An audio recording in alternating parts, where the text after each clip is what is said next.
Seorang sahabat datang bertanya kepada Rasulullah Sallallahu Alaihi Wasallam, ya Rasulullah, dullani ala amalin, tunjukkan aku satu perbuatan atau satu perkataan, la as'alu ba'dahu ahadan, saya tidak perlu lagi tanya siapa-siapa setelah itu. Artinya ibarat kata dia bilang sama Rasulullah itu, ya Rasulullah, tunjukkan saya apa yang paling paling pamungkas, coba sampaikan sebab tentang Islam, Islam. Maka Rasulullah Sallallahu Alaihi Wasallam menjawab, qul amantu billahi tsumma istaqim, katakan saya beriman kepada Allah, kemudian istiqomahlah. Sudah selesai, sudah cukup, sudah. Ternyata yang paling berat adalah iman dan istiqomah ketika dia berdampingan. Sekedar beriman saja tidak terlalu berat, atau sekedar istiqomah saja tidak terlalu berat. Tetapi ketika iman dan istiqomah itu terus berdampingan, maka dia adalah amalan yang paling berat. Pol-polnya Islam. Kita Ramadan sudah lewat, alhamdulillah. Bagaimana amalan-amalan Ramadan kita tetap kita amalkan, kita pertahankan jiwa dan semangat Ramadan kita dalam kehidupan sehari-hari, padahal Ramadan sudah lewat. Bagaimana? Istiqomahnya itu bagaimana? Ada orang yang lapor, Ustadz, dia bilang, alhamdulillah Ramadan ini saya banyak sedekah Ustadz, saya manfaatkan betul. Tiba-tiba saya rasakan badan saya itu yang tadinya banyak sakit-sakitnya itu sudah hilang Ustaz, sudah hilang. Saya punya kaki sering kesemutan, sering pegal linu, saya punya pinggang sering sakit, saya punya kepala tiba-tiba sering pusing, sudah hilang Ustaz. Ramadan, alhamdulillah. Saya bilang, ya Rasulullah Sallallahu Alaihi Wasallam bersabda, "Da'u mardakum bisadaqah." Obati sakit-sakitmu itu dengan sedekah.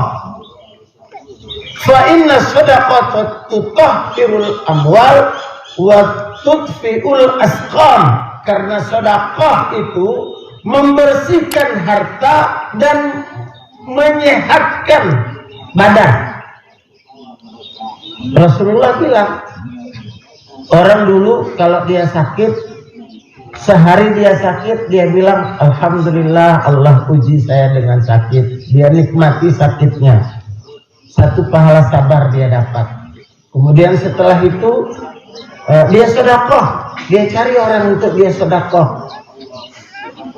Kenapa? Obat yang paling ampuh kata Rasulullah untuk semua sakit apapun, sedekah. Dia niatkan sedekah. Sudah dia sedekah belum sembuh juga, alhamdulillah sudah dua pahala dia dapat, pahala sabar, pahala sedekah. Kemudian dia bertanya, adakah yang tahu obat dari sakit saya ini? Maka kemudian dia berobat dengan apa yang dikasih tahu orang itu ala kadarnya. Dia dapat pahala ikhtiar. Bukan semata-mata dia kepingin sembuh, tapi dia kepingin dapat pahala. Coba kalau Allah tidak suruh kita berobat, saya tidak mau berobat. Tapi Allah suruh kita ikhtiar, dapat pahala ikhtiar. Orang sekarang begitu sakit, mana obat, Masya Allah. Istiqomah pada kondisi itu. Innalladzina qalu rabbunallahu tsumma istaqamu. Sesungguhnya orang ketika mengatakan Rabbku Allah, iman tadi itu yang disebut oleh Rasulullah itu. Tsumma istaqamu, kemudian dia istiqomah. Tatanazzalu alaihimul malaikah. Turun kepada mereka malaikat. Ya Allah, bohongkah ayat ini? Tidak. Sudah tidak berlakukah ayat ini? Tidak. Tetap berlaku. Apa ayat ini khusus kepada Rasulullah dan para sahabat? Tidak. Kepada kita. Terus mana malaikat yang turun kepada kita? Saya ini kan sudah istiqomah. Benar? Ketika kita benar-benar sudah istiqomah, maka akan terasa turunnya malaikat. Seorang dai, dia dengan ilmunya yang terbatas, dia berdakwah istiqomah terus, dia berdakwah terus. Innalladzina qalu rabbunallah tsumma istaqamu. Apa kata dia? Alhamdulillah Ustaz, saya ketemu orang yang pintar sekali. Dia kemudian membantah saya dengan argumen yang tidak sempat masuk di akal saya. Tiba-tiba saja saya bisa jawab seolah-olah saya ini profesor. Itu. Apa itu kalau bukan malaikat yang turun? Cuma masalahnya dia merasakan atau tidak merasakan malaikat turun.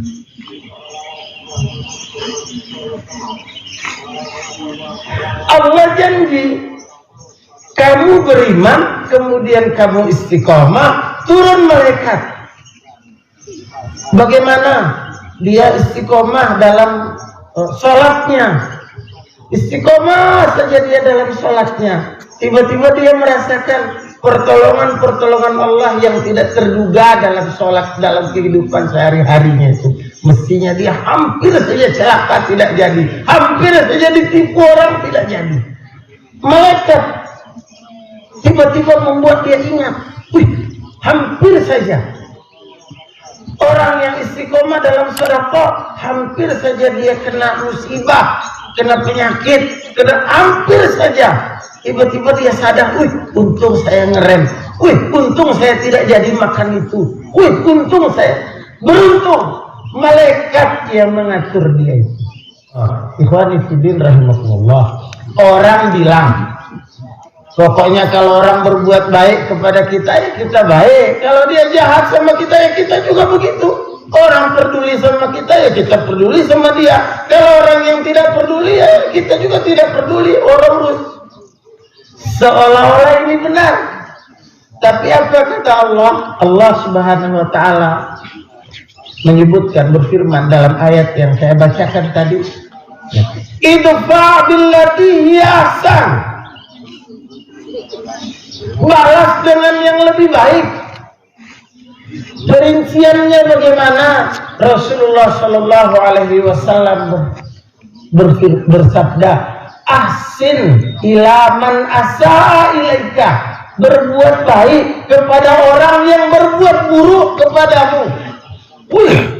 Qulnya innalladzina qalu rabbunallahu tsumma istaqamu tatanazzalu alaihil malaikah, itu rinciannya di ayat berikutnya. Bisa nggak kamu berbuat baik kepada orang yang berbuat buruk kepadamu? Wasil man qata'aka, dan sambungkan orang yang memutusmu. Dia memutus, tidak mau tegur sapa kamu, sambung. Waqti memanaka, dan berikan orang yang tidak mau beri kamu jalan, tidak mau beri kamu apa-apa, pokoknya dia menghalangi kamu beri dia. Masya Allah. Kadang-kadang kita ini karena kurang membaca ayat, kurang membaca hadis, seolah-olah merasa benar. Ya kalau orang berbuat baik kepada kita, ya kita baik. Tapi kalau orang jahat sama kita, ya kita juga bisa jahat.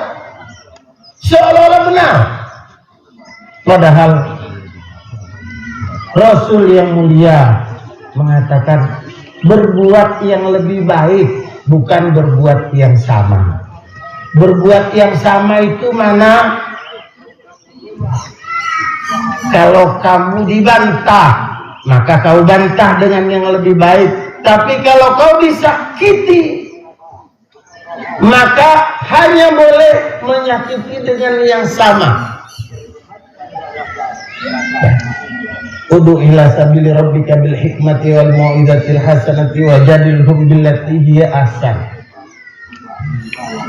Terus lanjutan ayat itu, kalau kamu disakiti, maka kamu balas dengan yang serupa. Sahabat berkata, ya Rasulullah, katanya, apakah bisa kita membalas yang serupa? Kalau kita ditempeleng, kita balas lagi, tempeleng dia. Bisakah yang serupa? Paling tidak kalau dia tempeleng kita segini kerasnya, satu kali, mungkin bisa kita balas satu kalinya, kita bisa tahan diri, tidak dua kali, tidak tiga kali. Dia tempeleng kita satu kali, kita tempeleng dia satu kali lagi. Bisakah sama kerasnya? Nggak bisa. Pasti kita mau lebih keras dari tempeleng dia. Maka sahabat bertanya, ya Rasulullah, katanya, bagaimana membalas dengan serupa ini?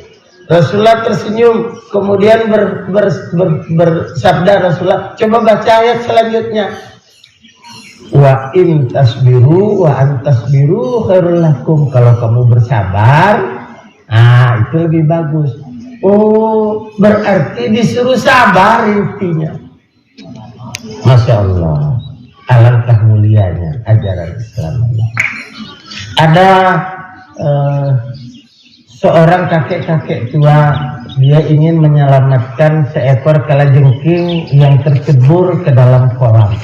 Tidak bisa naik dia karena tebingnya curam. Kemudian dia ambil pakai jarinya, disengat dia. Kemudian dia mengeluhkan sakit disengat kalajengking. Dia ulang lagi yang kedua kali, dia ambil, dia cari kayu, nggak ada, dia ambil pakai tangannya, mau diselamatkan. Disengat lagi, dua kali disengat. Ketiga kali dia selamatkan lagi dengan tangannya, disengat dan dia tidak peduli, dia selamatkan saja. Ada anak muda yang melihat dekat situ. Apa dia bilang? Pak tua, kenapa tidak mengambil pelajaran dari sengatan pertama dan sengatan kedua?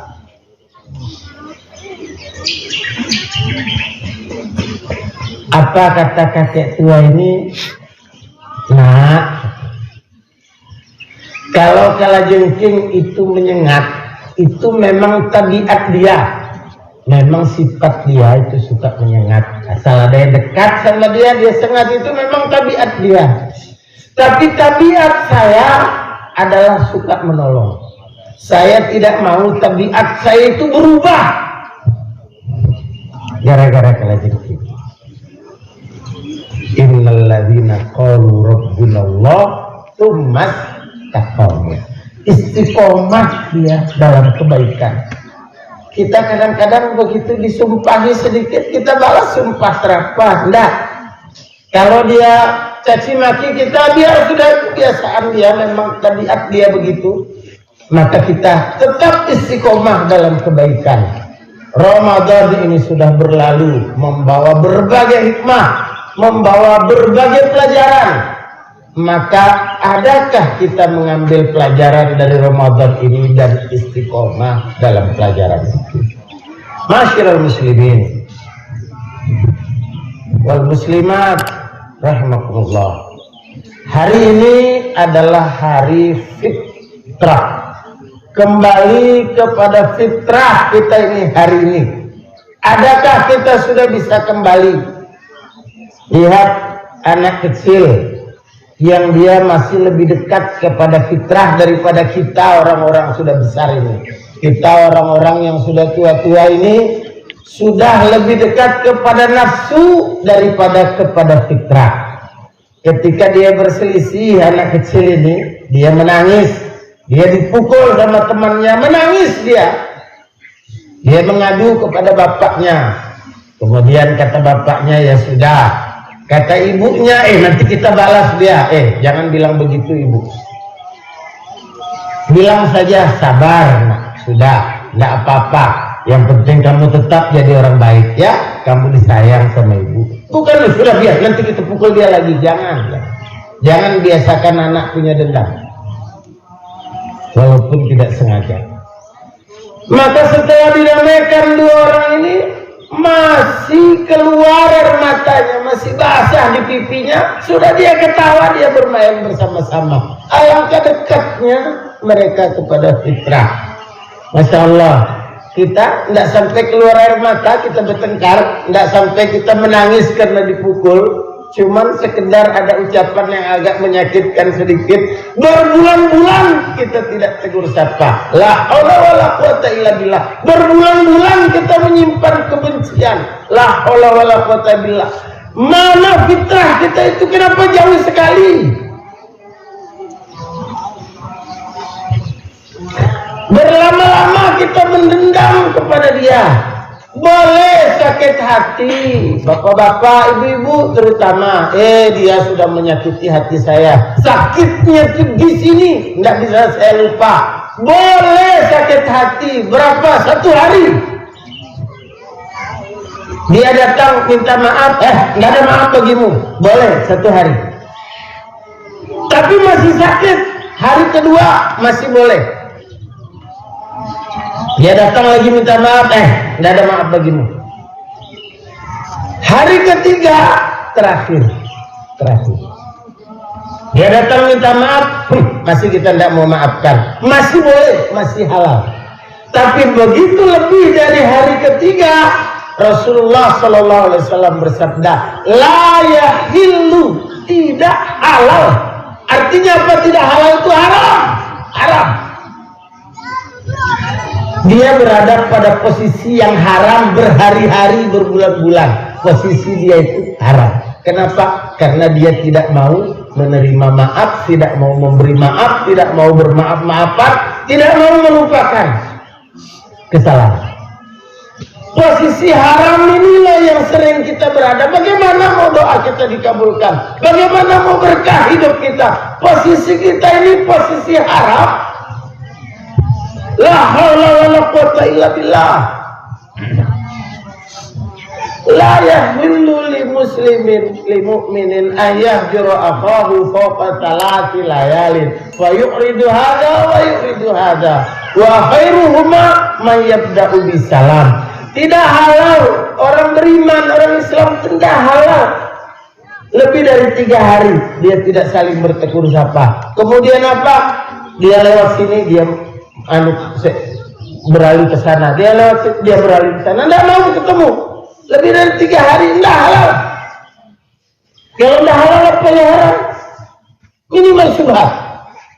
Terus wa khairuhuma, yang terbaik dari keduanya adalah yang memulai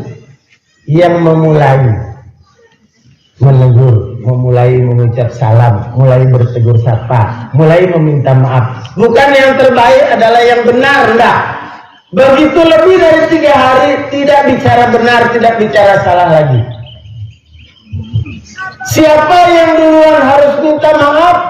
Siapa yang dikatakan bersalah? Yang besar. Besar apanya? Besar jiwanya. Itu adalah kondisi umum yang kita maklumi semua. Kenapa begitu? Coba lihat, kalau ada motor tabrak dengan mobil, pasti yang salah mobil, walaupun mobil itu parkir di situ. Salah dia, kenapa dia besar parkir di situ?